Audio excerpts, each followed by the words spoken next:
So beautiful. It wasn't all, gore and blood all the time.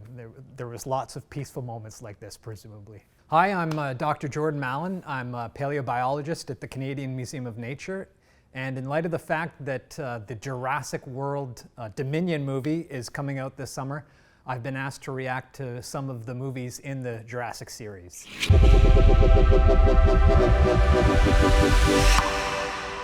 All right, we're going to start with the first Jurassic Park movie. I saw this when I was 11 in theaters, and it's one of my favorites, and so let's get into it.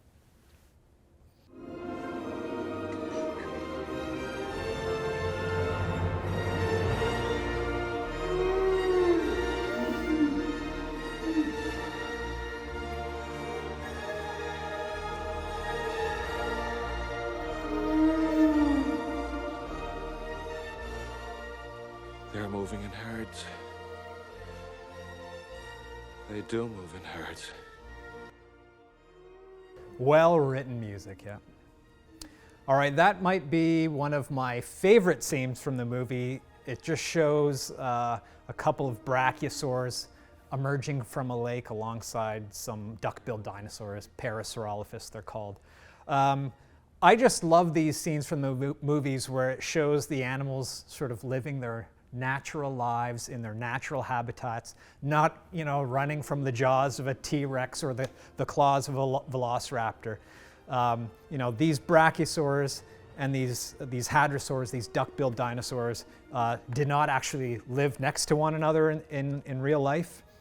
But nevertheless, if they did, this is how I would imagine it going down. All right, I remember seeing that scene in theaters when I was a kid, and I spilled my drink, and my dad got upset at me. So that one sticks in my mind. But we can see the T-Rex in that scene eat a man whole, eats the entire lawyer, and that reminds me of some research, fun bit of research done by a colleague of mine, Dr. Jim Farlow, and he showed that if T-Rex was an endotherm, if it had a high metabolism like a mammal, it would probably need to eat about one lawyer every day. And even less, maybe half a lawyer if T-Rex had the metabolism of a reptile. That makes you wonder though, you'd think at this point, having eaten that lawyer, that T-Rex would be full, and yet it continues on throughout the movie to hunt people down. So I think it would have been a much more boring movie if that was the case.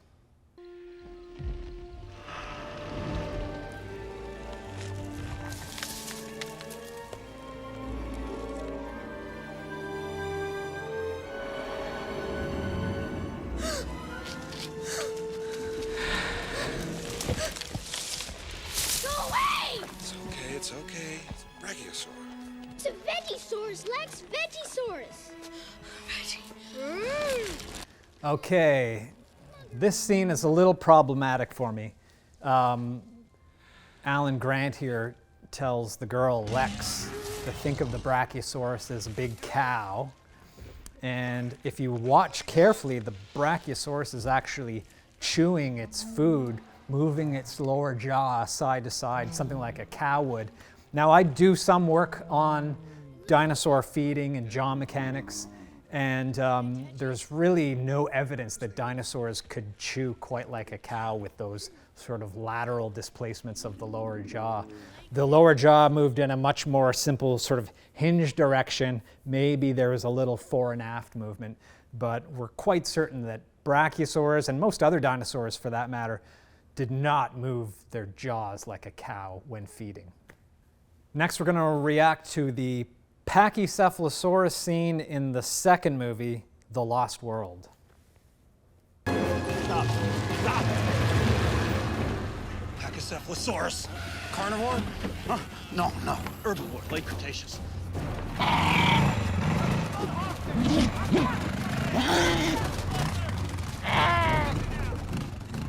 You see that distinctive dome skull? 9 inches of solid bone. Now careful. See the Pachy's neck attaches at the bottom of its skull instead of the back of its head as with reptiles. So when it lowers its head, its neck lines up directly with its backbone, which is perfect for absorbing impact.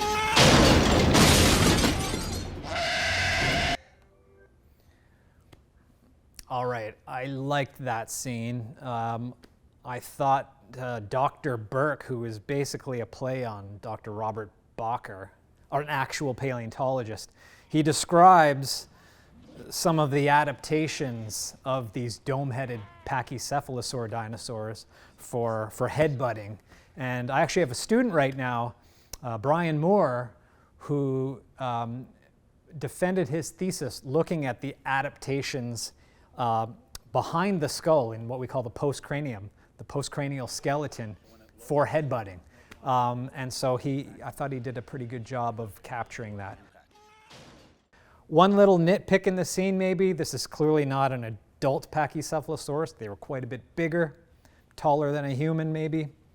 And yet, so this one was young, and yet we know that the young Pachycephalosaurs had a lot more ornamentation sprouting off the back of their heads. They had these big long spikes as opposed to these low rounded little nodes that you see in this scene. So maybe I'd nitpick this scene for that reason. But on the whole, pretty good. All right, we're moving on to Jurassic Park III. And we're going to start with one of the opening scenes in the movie.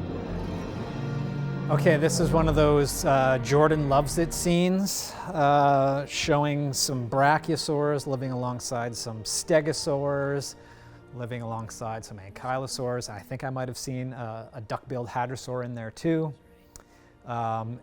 In this case, actually, Brachiosaurus did live alongside Stegosaurus, so all the better as far as I'm concerned.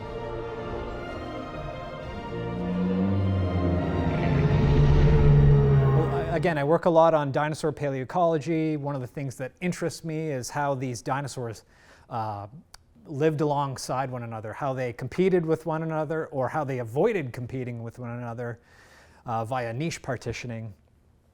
This scene sort of shows some of that in action, so A+ for me. Charlie! Are you taking the phone to Mom? Charlie!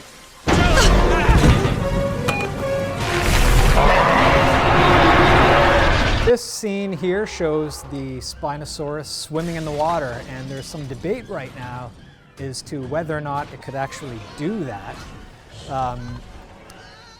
We know from good isotopic data and bone density data that Spinosaurus had a good close association with the water, but the debate is whether or not it actually lived in the water, something like a crocodile, or whether it just waded along the shoreline like a heron. And what I like about this scene is it shows Spinosaurus taking the plunge in the water, swimming efficiently, which lines up with one popular idea right now, that Spinosaurus swam much like a croc through the water. And yeah, is it true or not? I don't know, hard to say at the moment, but I think it's cool to see in action anyways. Now we're going to watch one of the more ridiculous scenes in Jurassic Park 3, if you ask me. Give me the eggs. So we saw earlier that Grant had a replica made in the field of one of these resonating chambers of a velociraptor. And here, Grant pulls that resonating chamber out of his backpack and uses it to basically scare the raptors away. I think that's just ridiculous on the face of it. How in the world would Alan Grant know how to use that thing, and let alone speak the language of a velociraptor? But let's set that aside. I think the more important point to make scientifically is that Velociraptor, as far as we know, didn't have these resonating chambers in its skull. Certainly not as sizable as the one that Grant is showing here. There's no way you could even fit that in a Velociraptor skull. So there's something left to be desired there. The new Jurassic World Dominion movie is dropping in June. And I'm going to be reacting to the second trailer that just dropped, which I have not yet seen, So this is my first time seeing this, and my reactions will be off the cuff. Blue had a baby. That's impossible. Hey, girl. You look just like your mother. Okay, so here's something I'm going to say. The opening 20 seconds here, we learned that Blue, the star velociraptor from the Jurassic World movies, velociraptors aren't scary anymore. They're pets, basically. Blue had a baby. And we know that dinosaurs laid clutches of eggs, and they had many babies at once.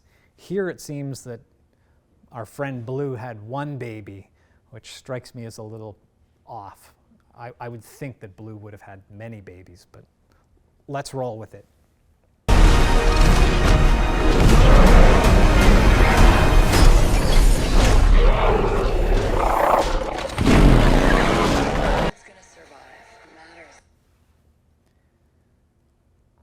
I'm trying to gather my thoughts on this one. We just saw a scene basically where it's theropod world, where it's just, here's the velociraptor, here's what looks like an allosaurus, here's a carnotaurus, here's a tyrannosaurus, and they're going around the city eating people. I don't know how I feel about that. I feel like I mentioned earlier, they would probably eat one person, and then they'd probably be good for a few days. So I don't know that if dinosaurs got loose like this, that it would be quite the carnage that we're seeing in this movie so far.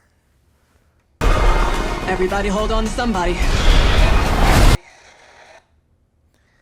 All right, I don't know if you saw that, if you saw what I just saw, but I saw a scene showing these big hands with these big claws on a big feathered dinosaur. I'm happy to see feathers on dinosaurs in the Jurassic movies, first of all. And secondly, I'm happy to see this animal, which looks to be Therizinosaurus. When I was a kid growing up, all we knew about Therizinosaurus was basically its arms. And I remember the books that I would see. All you would see is drawings of its arms, maybe swiping out from behind a tree or something like that. We didn't actually know what those dinosaurs looked like. But now in recent years, we've found skeletons and more fossils of Therizinosaurus and its relatives. And so we have a very good idea now of what these animals were. So it's pretty cool to me to finally see these things brought to life in a movie. That can't be right.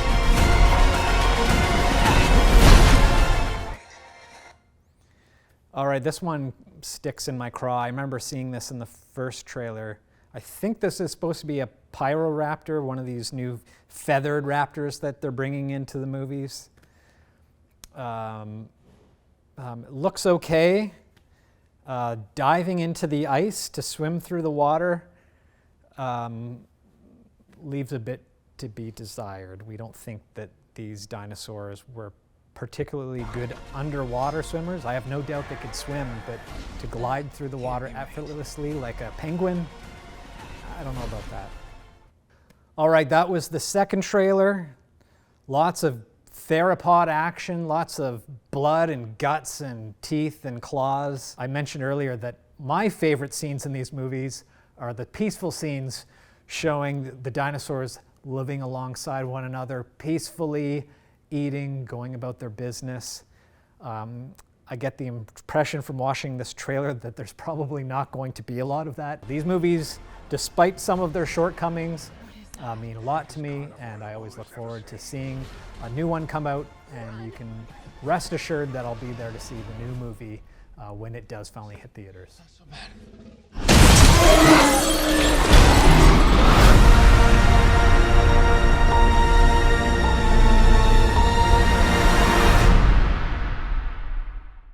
The first movie especially was had a big impact on me as a kid, and I remember coming home that night having seen that in theaters and telling my mom that I wanted to be a paleontologist.